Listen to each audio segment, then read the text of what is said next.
अंग्रेजन करदी सी पुठियां हरकतां, निहंग सिंह नूं आया गुस्सा, छाती पाड़ कर दिता भूत ते देख के वड्डे वड्डियां दे उड़ गए होश। दरअसल एक बुजुर्ग औरत कनेडा विच रहिंदी सी ते उसदी एक लड़की भी सीगी। तां लड़की जिहड़ी सीगी घर विच रहण दे लई रखण दे लई एक किसी रूममेट नूं लभ रही सीगी, किसी नूं लभदी सी कि वो घर विच कमरा किराए ते दे देण।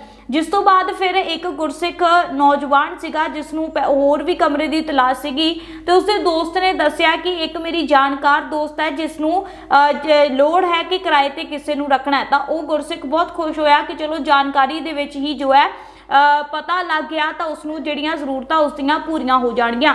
ते फिर जदों उस लड़की दे घर गया तो उसनूं सुकून भी आया कि चलो जान पछाण है, चंगा परिवार है। तो उस घर विच ओह लड़की ते उसदी माता रहिंदे सन। तां उस लड़की ने सारी मदद की उसदी गुरसिख व्यक्ति दी, नौजवान दी, तां उसनूं सारियां चीज़ां मुहैया करवा दित्तियां।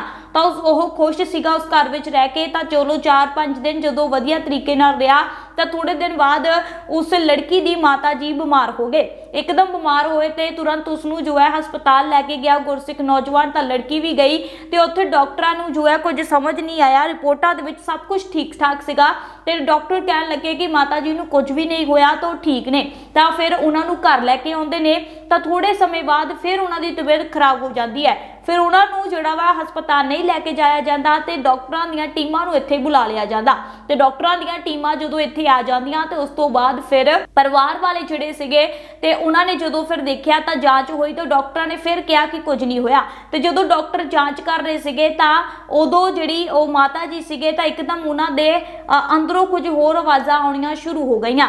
तो फिर जो आवाज़ां आईयां तो शायद डॉक्टर ने कहा कि इन्हों कोई बीमारी नहीं आ, शायद तुहाडे घर विच कोई साया आ। तो फिर उस तो बाद पादरी नूं बुलाया गया तो जो पादरी ने जांच देखिया तो जो उसनूं पता लगा उसने कहा सचमुच तुहाडे घर विच किसी आत्मा का किसी चीज़ का साया घुम रहा जो कि इन्हों परेशान करता है तो इन्हां दे विच आउंदा है जिस करके बीमार हो जाते हैं। उस तो बाद फिर जो पादरी हाले कोई कुछ मंत्र या कुछ कर रहा सीगा इन्ने नूं वो आत्मा ने पादरी के उत्ते हमला कर दिता, वो जख्मी हो गया।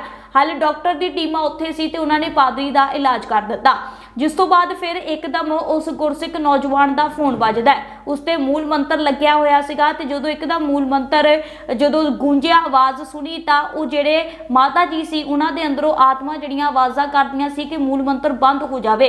तो एकदम फिर उस गुरसिख नौजवान नूं कुछ समझ आया, उसने जो है स्पीकर ते मूल मंत्र लगा के छड्ड दिता। तो जदों फिर उच्ची उच्ची घर विच मूल मंत्र लग्या ते आवाज़ां आईयां, गूंजन लगी आवाज़, तो उन्हां दे शरीर विचों कुछ अजिहियां चीज़ां एकदम निकलियां महसूस उन्होंने किया। तो थोड़ी देर बाद उसने जो है थोड़ी देर बाद उन्होंने उल्टी की काले रंग की, जिस तो बाद फिर उन्होंने ठीक महसूस किया।